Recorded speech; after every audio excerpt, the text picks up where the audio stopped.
ہمارا ملک ہندوستان جہاں گنگا جمنی تہذیب سے مشہور ہے، وہیں یہ ملک علم و ادب کا گہوارہ بھی ہے۔ اس ملک کی مٹی میں علم کی خوشبو پائی جاتی ہے۔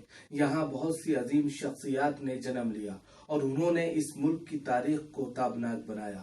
انہی شخصیات میں آل انڈیا ریڈیو دہلی کے سابق مترجم، الاؤنسر، عالمی شہرت یافتہ عالم دین، قد آور صحافی، ندوۃ العلماء کے معتمد تعلیم، عربی میگزین الرائد کے چیف ایڈیٹر، رابطہ ادب اسلامی کے جنرل سیکریٹری، درجنوں عربی اور اردو کتابوں کے مصنف، مفکر اسلام حضرت مولانا سید ابوالحسن علی حسنی ندوی کے قابل و فاضل بھانجے اور موجودہ ناظم ندوۃ العلماء اور آل انڈیا مسلم پرسنل لا بورڈ کے صدر جناب حضرت مولانا سید محمد رابع حسنی ندوی حفظہ اللہ کے چھوٹے بھائی علامہ سید محمد وادع رشید حسنی ندوی ایک با کمال و جمال احد ساز شخصیت کا نام نامی اس میں گرامی سر فہرست ہے۔ آج کا موضوع سخن آپ رحمت اللہ علیہ کی حیات و خدمات ہے۔ سامعین، آپ علامہ سید محمد وادع رشید حسنی بن سید رشید احمد حسنی کی ولادت 10 اکتوبر 1935 عیسوی بمقام تکیہ کلا رائے بریلی یوپی میں ہوئی۔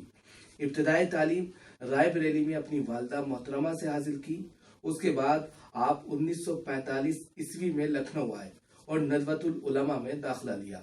پھر 1951 عیسوی میں عربی زبان و ادب میں رسوخ پیدا کرنے کے ساتھ ساتھ فضیلت کا آخری امتحان پاس کیا۔ 1953 میں آپ نے عصری تعلیم میں انٹر پاس کیا۔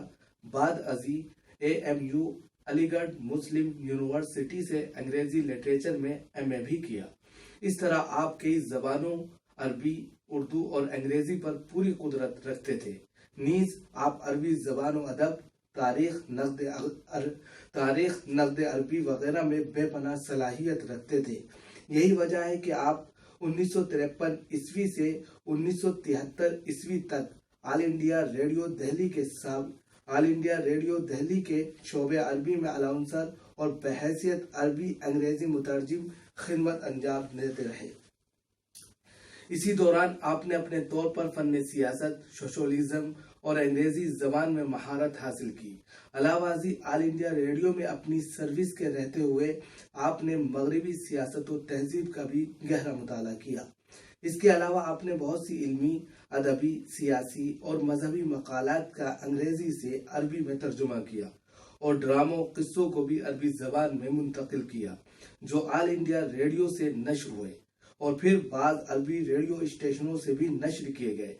اس وقت آل انڈیا ریڈیو دہلی میں شام، عراق، مصر اور فلسطین وغیرہ مختلف ممالک کے ادبا کام کرتے تھے۔ آپ کا ان حضرات سے مختلف موضوعات پر بحث و مباحثہ، بات چیت ہوتی رہتی، جو علمی لحاظ سے معلوماتی اضافے کا باعث ہوتا تھا۔ 1973 عیسوی تک آپ آل انڈیا ریڈیو میں کام کرتے رہے۔ 1973 عیسوی تک آل انڈیا ریڈیو دہلی میں کام کرنے کے بعد آپ ندوۃ العلماء واپس آ گئے اور بحیثیت استاد عربی ادب آپ کا تقرر ہوا اور پھر تا حیات مختلف امور کی ذمہ داریاں انجام دیتے ہوئے 16 جنوری سن 2019 عیسوی کو اپنے مالک حقیقی سے جا ملے۔ انا للہ و انا الیہ راجعون۔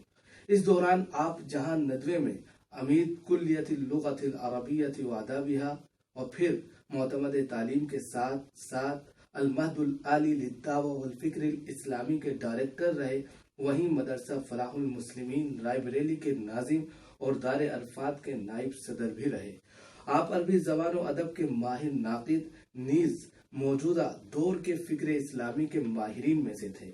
آپ نے عربی زبان میں 25 اور اردو میں تقریباً 10 کتابوں سے زائد اور سینکڑوں کی تعداد میں مقالات اور مضامین لکھے۔ آپ عربی میگزین الرائد کے چیف ایڈیٹر اور عربی مجلہ الباس الاسلامی کے شریک مدیر تھے۔ عربی زبان و ادب کی خدمات کے اعتراف میں آپ کو صدر جمہوریہ ایوارڈ سے بھی نوازا گیا تھا۔ آپ نہایت سلیس زبان لکھتے تھے۔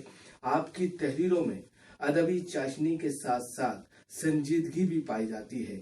آپ کئی ملی تنظیموں اور اداروں کے رکن رکین تھے، گویا کہ آپ ملت کے ایک درد مند مفکر اور بحی خواہ تھے۔ آپ کی سب سے اہم خصوصیت علم کی وسعت و گہرائی ہے۔ آپ نے اپنا مطالعہ کبھی کسی ایک فکر و خیال یا ایک تہذیب و تمدن تک محدود نہیں رکھا۔ آپ کی فطرت ہے کہ کہاں سے یا کس سے کیا چیز لے اور کیا چھوڑیں۔ گویا خذ ما صفا و دع ما قدر کی حکمت آپ کے طرز عمل سے عبارت ہے۔ تعصب و گروہ بندی یا تنگ نظری کا آپ کے یہاں کوئی گزارا نہیں ہے۔ تدریس میں عربی زبان و ادب آپ کا خاص موضوع ہے۔ عربی ادب کے مصادر پر ہندوستان میں آپ ہی نے منظم طریقے سے کام کیا ہے اور منظم انداز سے آپ نے خدمت انجام دی ہے۔ اس موضوع پر مصادر الادب العربی کے نام سے کتاب تصنیف کی جو عربی ادب کے مصادر و مراجع پر مشتمل ہے۔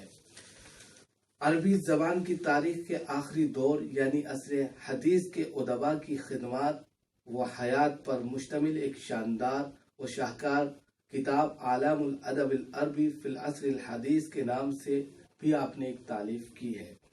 اس طرح عربی زبان و ادب میں آپ کی خدمات بے مثل ہے۔ نیز آپ نے شخصیت نگاری، سوانح و سیرت نگاری کے میدان میں بھی بلند ترین خدمات انجام دی ہیں۔ مزید آپ نے ادب برائے ادب سے نکل کر ادب برائے تعبیر انسانیت کو مشن بنایا ہے۔ اس سلسلے میں آپ نے محاضرے دیے، جامعات و کلیات میں مقالات پیش کیے، سیمیناروں میں شرکت کی اور مختلف موضوعات پر اپنی فکر کو عام کیا ہے۔ آپ کی تصنیفات و تالیفات کے مطالعے اور آپ کی فکر کو پڑھ کر اندازہ ہوا کہ آپ دور حاضر میں ملک و ملت کے عظیم ترین سرمایہ تھے۔ ایسے نازک دور میں ایک بالغ نظر حکیم اور صاحب فکر و نظر دور بھی مفکر کا ہمارے درمیان سے اٹھ جانا قیامت صغریٰ سے کم نہیں ہے۔ ہزاروں سال نرگس اپنی بے نوری پہ روتی ہے، ہزاروں سال نرگس اپنی بے نوری پہ روتی ہے، بڑی مشکل سے ہوتا ہے چمن میں دیدور پیدا۔ اسی مقالے کے ساتھ ہم آپ کو خراج عقیدت پیش کرتے ہیں۔